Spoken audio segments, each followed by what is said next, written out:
Alhamdulillahi Rabbil Alamin. Wabihi nasta'inu ala umuri dunya waddin. Wassalatu wassalamu ala ashrafil mursalin wa ala alihi wa sahbihi ajma'in, amma ba'd. Raditu billahi rabba bil islami dina wa bi muhammadin nabiyya wa rasula. Allahumma rabbana zidna ilma warzuqna fahma. Allahumma arinal haqqa haqqan warzuqna ittiba'ah wa arinal batila batilan warzuqna ijtinabah waj'alna mimman yastami'una alqawla fayattabi'una ahsanah wa adkhilna bi rahmatika fi ibadikas salihin. Bapak Ibu yang dirahmati Allah Subhanahu wa taala, rekan sekalian, mari kita awali kajian malam hari ini dengan sama-sama membaca Al-Basmalah. Bismillahirrahmanirrahim. Pekan lalu kita membahas tentang sekufu, pernikahan dengan mempertimbangkan pasangan yang sekufu atau kesetaraan terhadap pasangan yang hendak kita menjadi pendampingnya. Nah, sekarang kita akan membahas tentang hak-hak suami istri, di mana hal ini menjadi hal yang sangat penting, bahkan diatur dengan sempurna dalam surah An-Nisa. Diatur sempurna dalam surah An-Nisa. Hadirin rahimani wa rahimakumullah. Ya, kita lihat selanjutnya.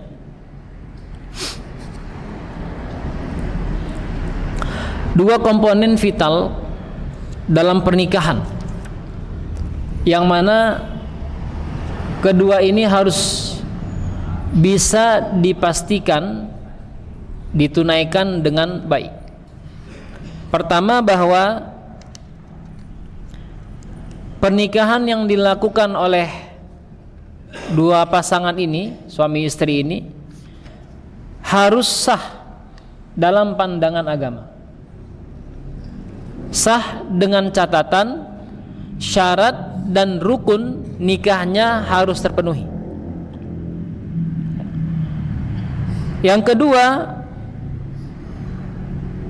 jangan dulu terlalu pede sampai akad tersebut memiliki kekuatan hukum. Makanya kalau seandainya kita menikah dengan orang yang kita ketahui sekalipun sosok orang tersebut, tetap harus ada kekuatan hukumnya. Apalagi orang yang baru kita kenal. Makanya kenapa hal ini diperkuat oleh KUA atau dilegalkan oleh negara atau pemerintah. Karena ada sebagian orang yang suka gonta-ganti pasangan. Mau pasangan yang diganti itu 2, 3, 4 atau 1. Biasanya kalau nggak ketahuan suka gonta-ganti. Ya, yang sering jadi korban biasanya yang keempat, atau istri kedua atau istri ketiga. Ya, kalau nggak cocok ganti. Ya, seperti ganti bumper begitu. Maka kalau ada kekuatan hukum,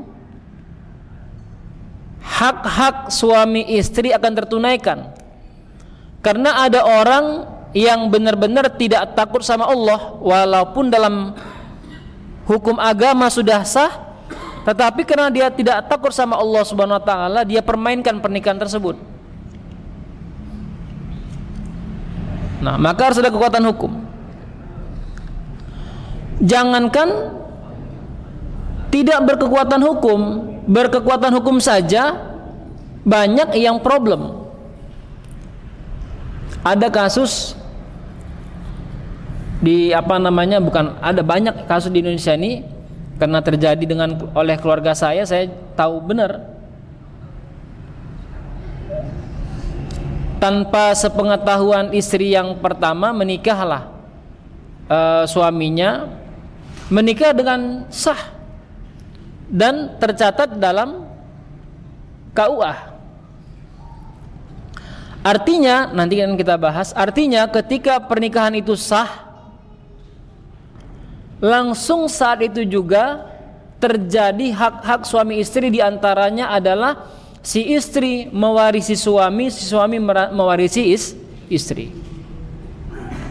Mau suami istri pertama mencak-mencak, gila, gulang-guling, itu ketentuan Islam. Dengan catatan hak warisnya kalau punya anak 1/8, kalau tidak punya anak 1/4.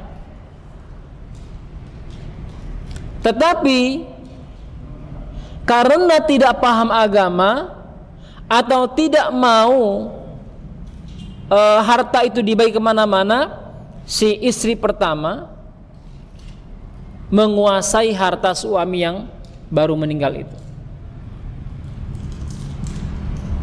Problemnya lagi, keluarga-keluarga yang paham bahwasanya suaminya ini yang sudah meninggal ini ada istri yang kedua, karena pahamannya sama, apa kata mereka? Nggak usah dibagi warisannya.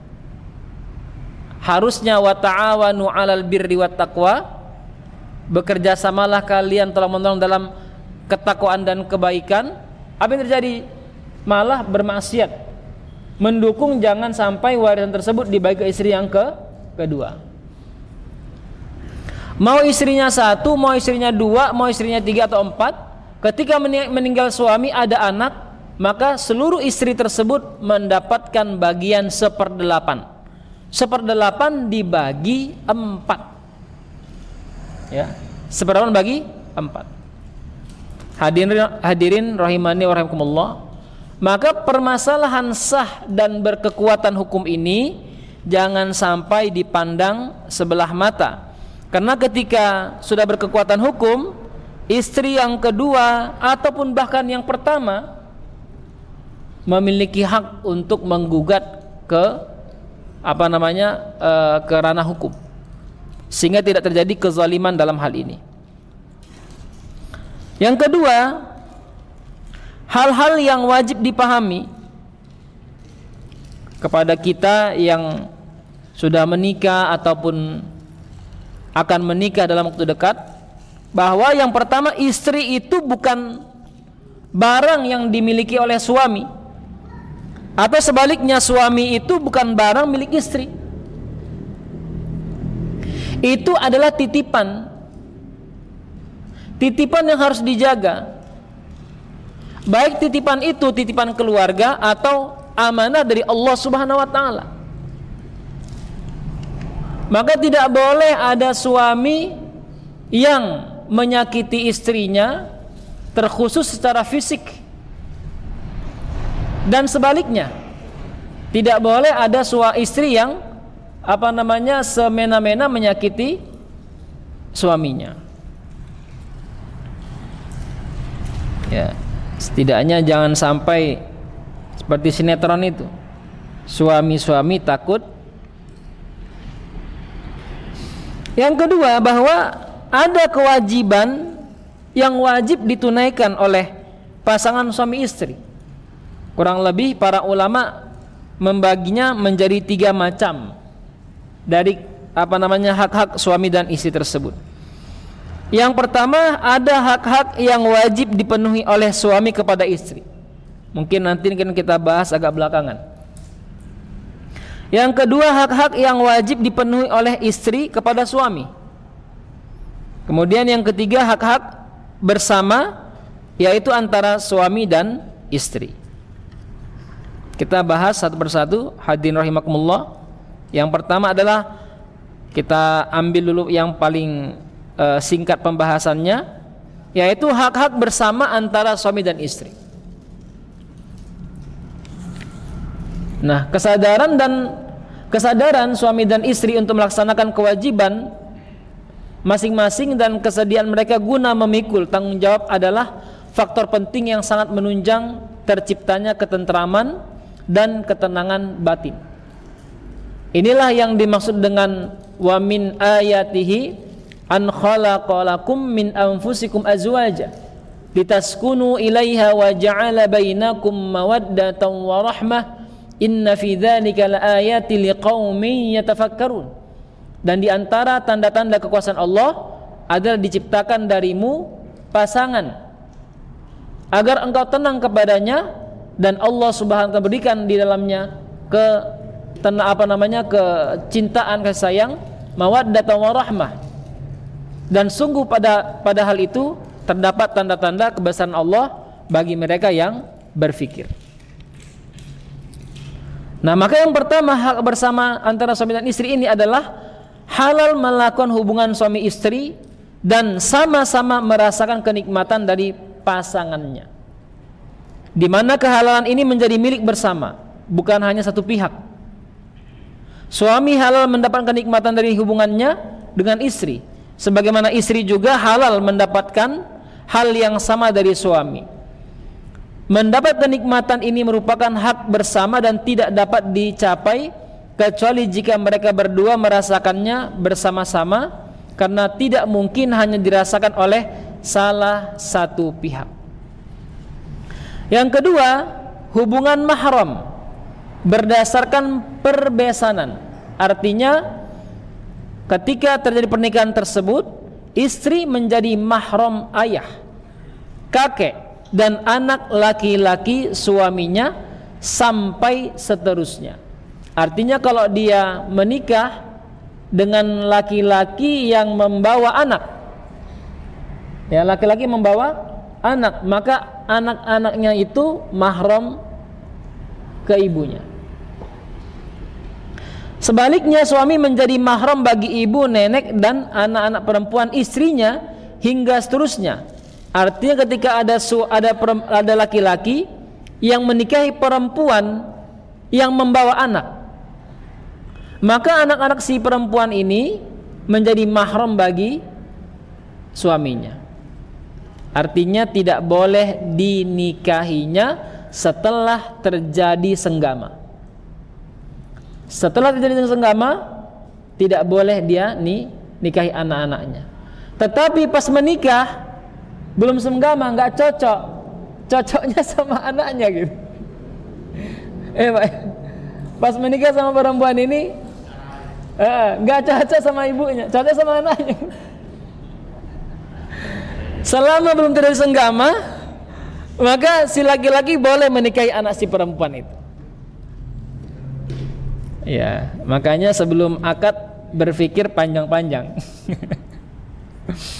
Ya, kaidahnya itu sebelum menikah adalah pilihan, setelah menikah namanya takdir.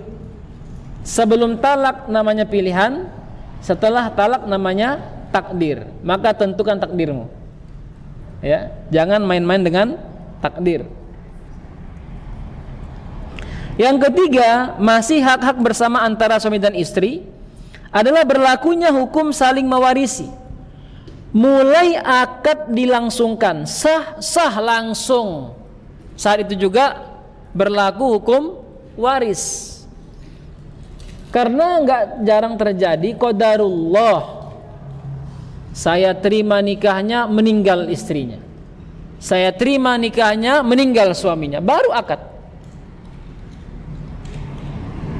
Jika salah satu dari keduanya meninggal setelah akad, maka yang lain berhak menerima harta warisnya meskipun tidak sempat berhubungan badan. Yang keempat, ketetapan garis keturunan atau nasab. Anak yang lahir dari suaminya bukan dari istri nasabnya. Ya. Satu-satunya manusia di dunia ini yang nasabnya ke ibunya hanya Nabi Isa alaihi salam. Tidak ada yang lain. Yang kelima, perlakuan yang baik atau al-muasyarah, ya, yaitu perlakuan yang baik.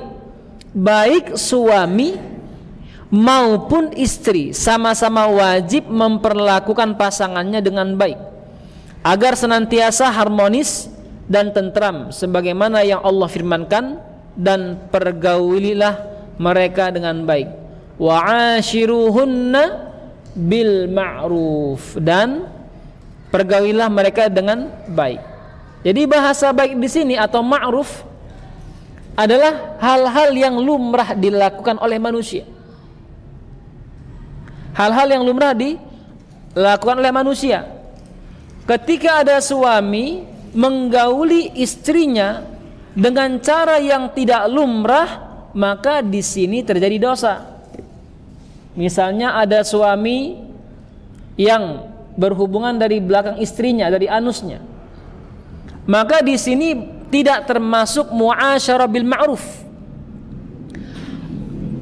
Muasyarah bil ma'ruf buahnya selain kenikmatan, kesehatan, juga pahala. Ya. Makanya ada seorang sahabat ketika Rasulullah bilang begini, dan seorang di antara kalian yang mensenggamai istrinya juga pahala, sedekah pahala. Sahabat ketawa. Masa sih ya Rasulullah gitu aja berpahala? Kata sahabat. Kata Rasulullah, bagaimana menurutmu jika dia melakukannya dengan cara tidak halal? Maka dia akan berdosa. Kata Rasulullah, sebagaimana dia lakukan dengan cara baik, maka begitulah dia mendapatkan pahala dari Allah Subhanahu wa taala. Maka muasyarah bil ma'ruf ini itu bukan sekedar jalur, ya, termasuk, mohon maaf, iftitah menuju itu. Ya. Ketika ada pemaksaan dalam hubungan suami istri, maka di sini tidak dikatakan muasyarah bil ma'ruf, maka tidak ada pahalanya. Suami yang memaksa istrinya melakukan hal tersebut dengan cara yang tidak baik, bahasanya itu tidak rayu dulu sebagainya, maka dia melakukannya dengan cara yang tidak ma'ruf, dia berdosa di sisi Allah SWT. Nah, naasnya pernah hampir diatur dalam undang-undang PKS yang akhirnya nggak jadi digolkan. Ya, tahun pas pandemik 2021, suami yang memaksa istrinya untuk bersenggama dan istrinya menolak, maka istrinya boleh melaporkannya kepada pihak yang berwajib. Ya, itu ada benarnya itu. Dan tapi parahnya di mana? Ketika ada pasangan yang suka sama suka melakukan itu, ya, tanpa ada paksaan, dibenarkan dan tidak bisa diangkat ke jalur hukum. Di sini masalahnya. Makanya undang-undang tersebut ditolak oleh banyak praksi. Hadirin rahimakumullah, maka ini penting kita perhatikan 5 hal ini. Ini kita berbicaranya masih hak suami dan istri yang baru menikah. Belum nanti kalau perlakuan dalam sudah punya anak, ya, dalam masa kehamilan, punya anak dan sebagainya, itu diatur nanti dalam bab tarbiyatul aulad. Yang kedua adalah hak-hak istri yang wajib dipenuhi oleh suami. Tadi dalam poin yang kita bahas, hak suami kepada istri, hak-hak istri kepada suami. Nah, sekarang kita bahas dulu hak istri yang wajib dipenuhi oleh suami. Hak-hak istri yang wajib ditunaikan suami diantaranya kurang lebih yang paling besar adalah 2 hal, yaitu hak-hak yang bersangkutan dengan materi. Baik materi itu berupa mas kawin atau mahar, dan yang kedua adalah nafkah. Yang kedua, hak-hak non materi, seperti bersikap adil kepada suami, kepada semua istri jika suami melakukan poligami. Jadi materi ini atau hak-hak zahir ini adalah setiap hal yang bisa dirasakan, bisa disentuh. Itu namanya materi. Ya. Makanya jangan mudah mengungkapkan tolong ditunaikan hak-hak istri lahir dan batin. Ya, hari ini kita menganggap lahir batin itu senggama. Ini nggak benar. Itu namanya materi. Karena bisa dilihat, bisa dirasakan. Nah, maka yang disebut batin itu non materi. Berlaku adil, berkata santun, berkomunikasi dengan baik. Ya. Mengajak istri untuk lebih mentaati Allah, mendidik istri dengan akhlak yang baik, termasuk memberikan istri rezeki yang halalan dan thayyibah. Itu rezekinya materi, halalan thayyibahnya itu adalah sesuatu yang batin, non materi. Nah, pertama kita bahas dulu, kita lihat tentang mas kawin atau mahar. Iya.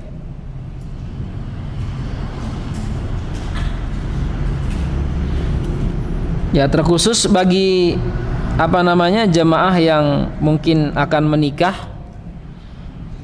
atau udah menikah tapi maharnya masih gantung.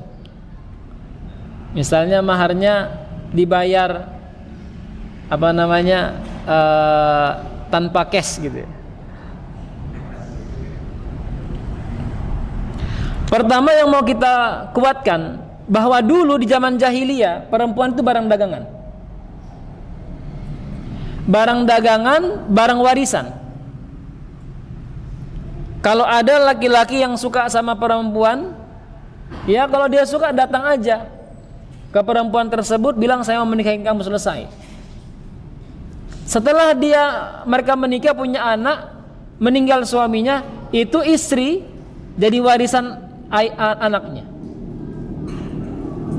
Sehingga diskriminasi wanita di zaman jahiliyah itu luar biasa sekali. Datang Islam menetapkan mahar wajib dibayar oleh laki-laki atau diserahkan oleh laki-laki kepada perempuan.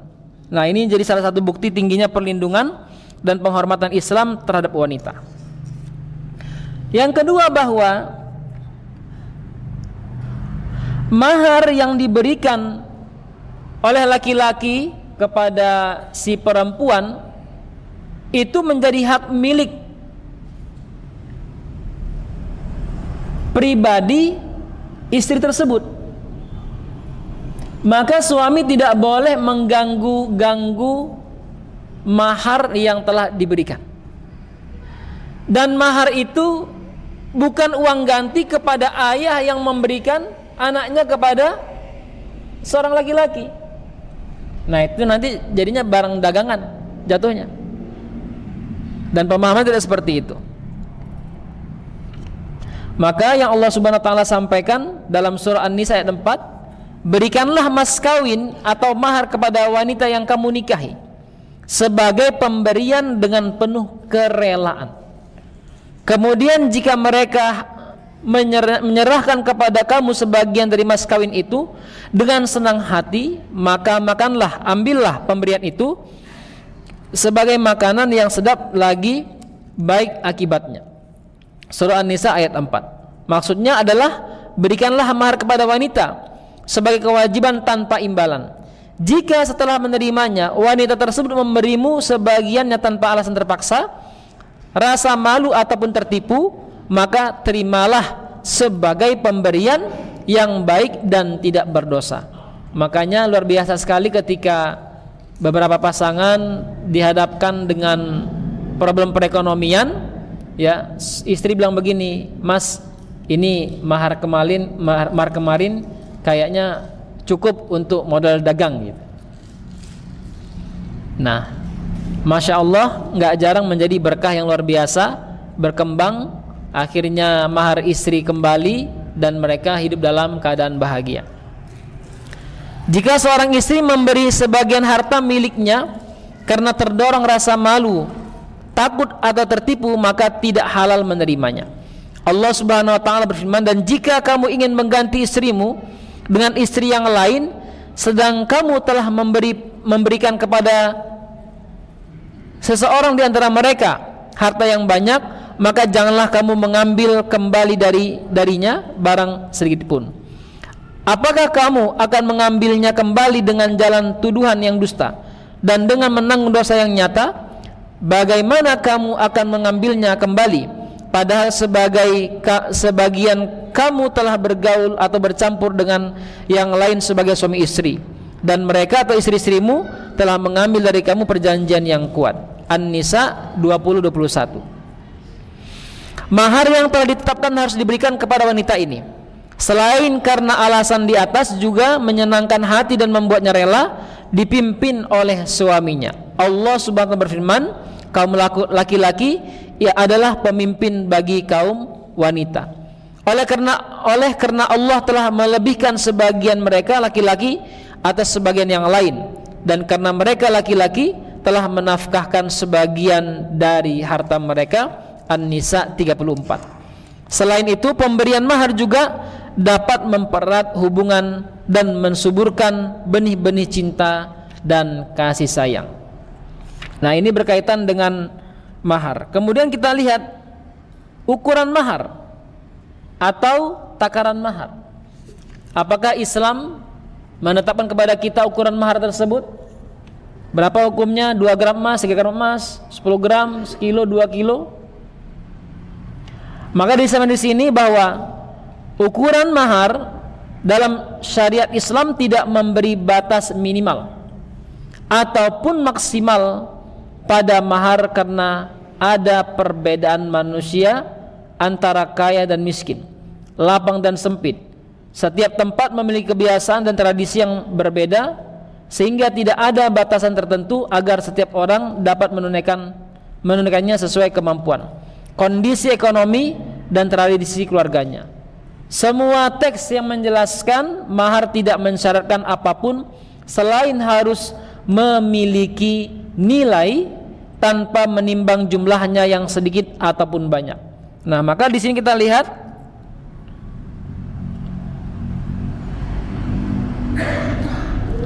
pertama bahwa tidak ada batas minimal atau maksimal pada mahar. Artinya kalau seandainya mahar ini mau disesuaikan dengan perekonomian suami, boleh. Masa sih penghasilannya di atas 1 M, maharnya cuman 10 gram emas? Itu ya. Dan Nabi SAW menikahi ibunda Khadijah radhiyallahu anha, itu maharnya tinggi loh. Tinggi sekali nilainya. Jadi bukan biasa-biasa. Ketika menikahi ibunda Aisyah radhiyallahu anha, Rasulullah sallallahu alaihi wasallam itu menyembelih sampai puluhan kambing, lalu memanggil setiap kabilah makan ke rumah beliau secara terjadwal. Kalau seandainya baginda Rasulullah SAW menikahi perempuan semuanya dengan mahar yang rendah, nggak akan mungkin ada bahasa walimah di sana. Dan Rasulullah walimah semua kabilah dipanggil. Kemudian fokusnya yang kedua adalah bahwa mahar tersebut harus memiliki nilai. Sebagaimana yang dituturkan oleh Amir bin Rabi'ah, bahwa seorang wanita dari Bani Fazarah menikah dengan mahar berupa sepasang sendal. Lalu Rasul bertanya, apakah engkau bersedia menjadi istrinya dan menerima harta dengan hanya berupa sepasang sendal? Wanita tersebut menjawab, ya. Maka Rasulullah pun mensahkan pernikahannya. Hadis riwayat Ahmad, Ibnu Majah dan Tirmizi. Yang kedua, ini menjadi takaran juga terhadap mahar itu, bahwa maharnya yang penting harus memiliki nilai. Mau tinggi nilainya, mau rendah ada nilainya. Sahal bin Sa'ad menuturkan bahwa seorang wanita menjumpai Nabi SAW. Saya berkata, wahai Rasulullah, aku menyerahkan diri untuk engkau nikahi. Wanita itu tetap berdiri cukup lama hingga seorang sahabat berdiri dan berkata, wahai Rasulullah, nikahkanlah dia denganku jika engkau tidak ingin menikahinya. Rasulullah SAW bertanya, apakah engkau punya sesuatu sebagai mahar untuknya? Sahabat itu menjawab, aku hanya punya kain yang kupakai saat ini. Nabi SAW berkata, jika kain itu yang engkau berikan, maka ketika yang engkau berikan, maka ketika duduk engkau tidak punya kain lagi, carilah benda lain. Sahabat itu menjawab, saya ulangin, carilah benda lain. Sahabat itu menjawab, aku tidak punya apa-apa lagi. Nabi SAW berkata lagi, carilah apa saja, walaupun hanya sebuah cincin besi. Sahabat itu mencarinya, tetapi tidak menemukannya. Lantas Nabi SAW berkata, adakah sebagian dari Al-Quran yang engkau kuasai? Sahabat itu menjawab, ya, aku menguasai surah ini dan surah itu. Dia menyebutkan beberapa nama surah.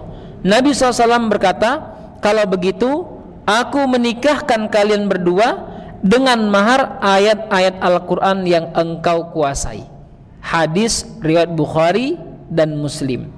Dalam satu riwayat disebutkan, ajarilah dia sebagian Al-Quran. Sedangkan dalam riwayat Abu Hurairah dijelaskan bahwa jumlahnya diperhitungkan sekitar 20 ayat.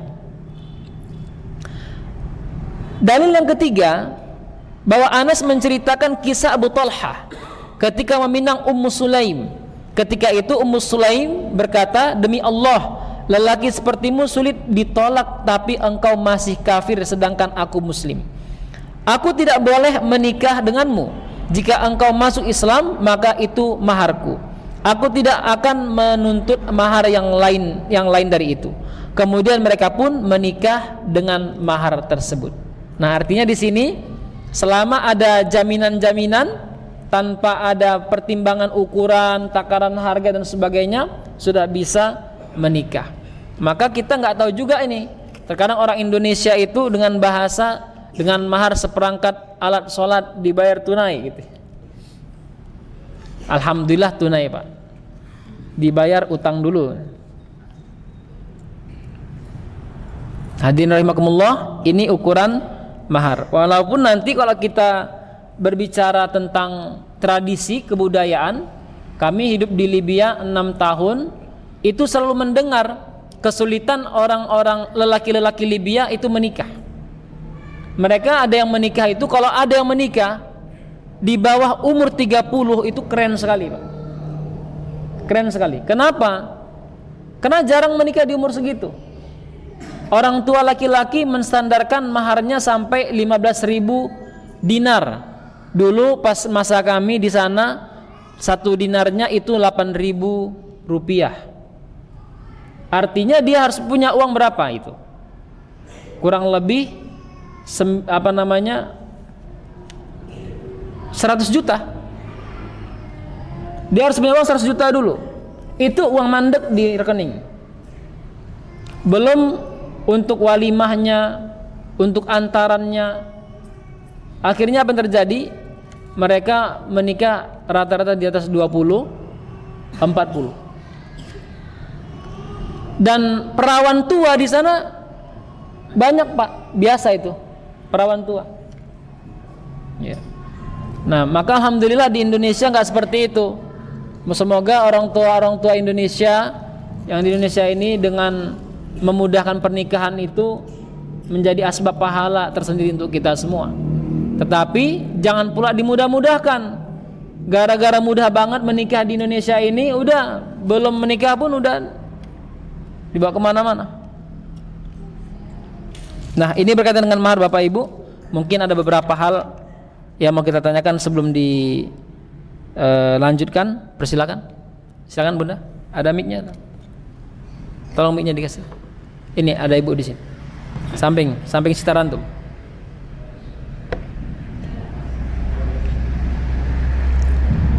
Assalamualaikum warahmatullahi wabarakatuh. Kalau saya masih bertanya Pak Ustaz, apabila istri dalam kondisi hukum materi sudah berlebihan,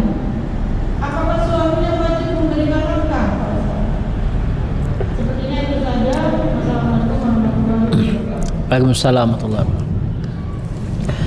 Istri sudah berlebihan dalam hal materi, harta dan sebagainya. Apakah suami tetap wajib memberikan nafkah? Yang disampaikan di sini bahwa itu menjadi hak. Menjadi hak. Karena kaidah yang saya pahami, harta suami itu harta istri. Harta suami harta istri. Mohon maaf ini, belakangan ini KUA itu baru menetapkan, apakah sudah jadi undang-undang, bahwa suami yang meninggal dan selama mereka hidup, istri itu nggak bekerja. Ya, suami meninggal, selama hidupnya istri nggak bekerja dan tidak boleh bekerja sama suaminya. Kira-kira kalau istrinya kerja dapat uang nggak? Apa deh? Insya Allah ya. Apa kata di undang-undang tersebut? Maka ketika meninggal suami, 1/4 harta suami dari total keseluruhan diambil oleh istri. Baru yang sisanya dibagi 1/8 kepada istri. Jadi istri dapatnya double. Dan ini saya rasa hal yang cukup baik ya. Kalau bercerai, harta gono gini dibagi 2 kalau mereka 2 orang. Kalau mereka 5, bagi 5. Nah, harta suami itu harta istri. Harta istri belum tentu harta suami. Kenapa begitu? Karena memang apa yang dihasilkan oleh istri itu punya istri. Apa yang dihasilkan oleh suami itu punya suami, nggak boleh dicampur sebenarnya. Maka saya orang yang tidak sepakat kalau penghasilan suami dan istri digabung atas dasar cinta Ustadz. Kami ini sejoli cinta ini, supaya harta yang terjaga dibuat satu rekening. Saya nggak setuju ini. Karena anak-anak sudah dewasa tidak paham itu. Pahamnya itu warisan. Mohon maaf ini, baik itu orang yang bertakwa ataupun nggak bertakwa apalagi. Dan nggak jarang, mohon maaf, gara-gara harta yang saudara jadi musuhan itu. Maka kalau ada istri yang punya harta, baik hartanya sedikit ataupun banyak, itu harta istri. Macam tadi kita bilang, mahar tadi itu, kalau dia ridho mengeluarkannya, maka dia boleh mengeluarkannya. Tetapi tetap menjadi hak suami memberikan nafkah untuk istrinya, walaupun istrinya sudah berkecukupan. Jangan dikira baginda Rasul sallallahu alaihi wasallam dan Khadijah, Rasulullah sallallahu alaihi wasallam kena nikah sama Khadijah yang kaya raya, Rasul nggak berikan nafkah. Enggak, Rasul bekerja. Rasul tetap memberikan nafkah. Tetapi Ibunda Khadijah sangat paham suaminya butuh support dana, support motivasi untuk mengembangkan agama ini. Maka dihabiskannya seluruh hartanya untuk membantu baginda Rasul sallallahu alaihi wasallam. Jadi tetap, karena kewajiban memberikan nafkah itu dari suami ke istri. Sedangkan nanti kita akan bahas nanti apa saja hak istri ke suami itu ada juga. Walau demikian, itu baru jawaban satu arah. Yang kedua, kalau seandainya suaminya tidak sanggup kerja, seorang sahabat datang pada baginda Rasulullah SAW dan dia mengatakan, ya Rasulullah, suamiku lemah, nggak bisa kerja. Apakah boleh kugantikan peran dia untuk mencari nafkah? Kata Rasulullah, bekerjalah dan berbuat baiklah kepada suamimu. Artinya kalau seandainya memang suami di rumah nggak kuat bekerja karena ada problem satu hal, maka peran untuk mencari nafkah boleh digantikan oleh istrinya. Ya, kembali pada pertanyaan, walaupun sebelum kita bahas, maka walaupun istrinya sekali berkhadijah, tetap suami harus berikan nafkah. Berapa-berapanya? Yaitu kesepakatan. Bisa jadi hari ini yang diberikan 2 juta. Nanti kalau udah banyak anaknya tambah lagi. Ya, masalah dia nanti, masalah istri misalnya, kalau kami jalan-jalan keluar makan bakso pesan ini, istri ngeluarkan uang, saya bilang ini aja uang saya. Bener loh ya, saya bilang. Bener loh ya. Iya, nggak apa-apa kata istri. Ya udah sah. Gitu. Walau tetap ada kita berikan bagian khusus setiap bulannya kepada istri tersebut. Begitu Bunda? Ya, yang lain silakan. Ada lagi Bapak Ibu silakan. Ya. Ya.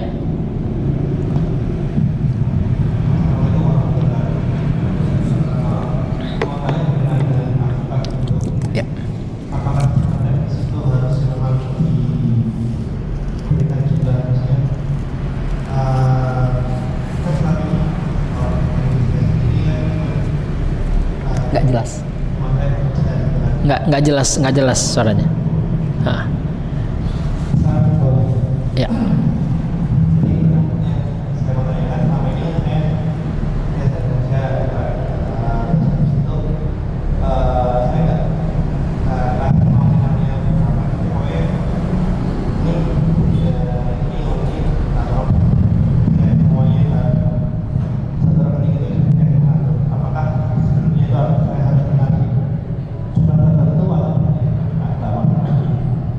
Ya, oke. Apakah harus ditentukan nominal tertentu atau seperti apa? Atau seorang suami ngasih nafkah itu penting ini harus cukup semuanya. Nah, ini memang tadi saya bilang yang namanya perhitungan ini tergantung kesepakatan. Yang pastinya dari kota ke kota berbeda.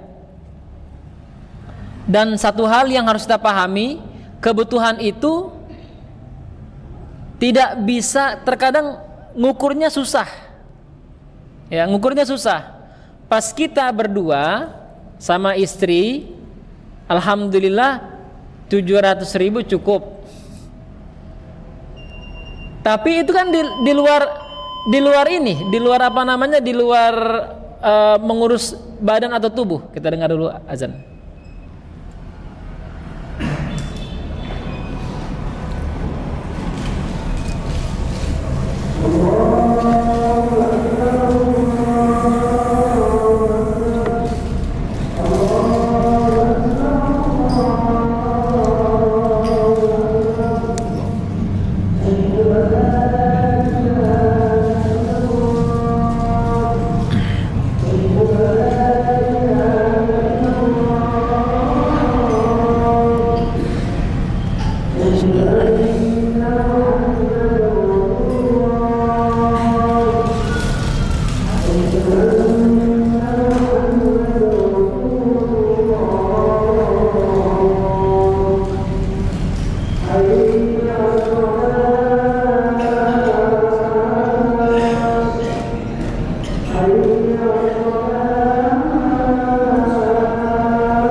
Baik Bapak Ibu, mohon izin waktunya sedikit menyambung yang ditanyakan tadi. Yang pastinya kita bisa membuat pengelompokan ya, mana kebutuhan-kebutuhan yang tetap. Yang pasti ini kalau tetap ini enggak insya Allah, kalaupun berubah dikit lah, enggak terlalu banyak. Tetapi juga ada dana-dana yang di luar itu, dana kesehatan ini nggak bisa kita ukur nih. Misalnya istri itu kebutuhan kepribadian dia itu lebih besar daripada laki-laki. Pas dia belum menikah sama kita, cantik dia, menarik, cantik dia, make upnya selalu terjaga. Setelah nikah sama kita nggak terawat, apalagi setelah turun mesin misalnya kan, nggak terawat. Maka di sini ada dana-dana yang perlu kita siapkan untuk itu. Maka ada dana tetap, ada dana tidak tetap. Maka kita sebagai seorang suami juga harus pintar memasukkan dana yang kita dapat dari luar itu di pundi-pundinya itu. Pembagian uang ini atau manajemen uang ini dalam rumah tangga penting sekali, karena kita nggak tahu suatu ketika terjadi sesuatu yang di luar kemampuan kita, di luar perkiraan kita. Kita sudah siap dana untuk itu, ya, kurang lebih begitu. Nah, yang ketiga, untuk menyempurnakan pembahasan mahar ini, makruh menetapkan mahar yang mahal. Mahar itu semakin ringan semakin baik, ya. Rasulullah Shallallahu Alaihi Wasallam bersabda, sesungguhnya pernikahan yang besar berkahnya adalah yang paling ringan biayanya. Semakin ringan biayanya, tidak banyak yang mubazir, tidak banyak yang terbuang-buang, nggak banyak yang sia-sia, maka semakin berkah. Apalagi kalau kita mengikuti model cara Rasulullah SAW itu membuat walimah. Kemudian mahar boleh dibayar secara kontan atau ditangguhkan.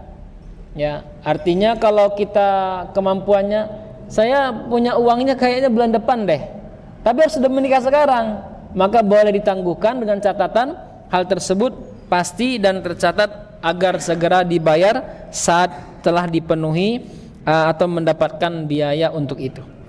Kurang lebih begitu Bapak Ibu yang dirahmati Allah Subhanahu wa taala. Ada beberapa masail sebenarnya yang bisa kita bahas, tapi karena keterbatasan waktu insyaallah kita bahas pada pekan depan insyaallah. Demikian, mari kita akhiri pertemuan ini sama-sama membaca alhamdulillah dan doa kafaratul majelis. Alhamdulillahirabbil alamin, subhanakallahumma wa bihamdika, asyhadu an la ilaha illa anta, astaghfiruka wa atubu ilaik. Wassalamualaikum warahmatullahi wabarakatuh.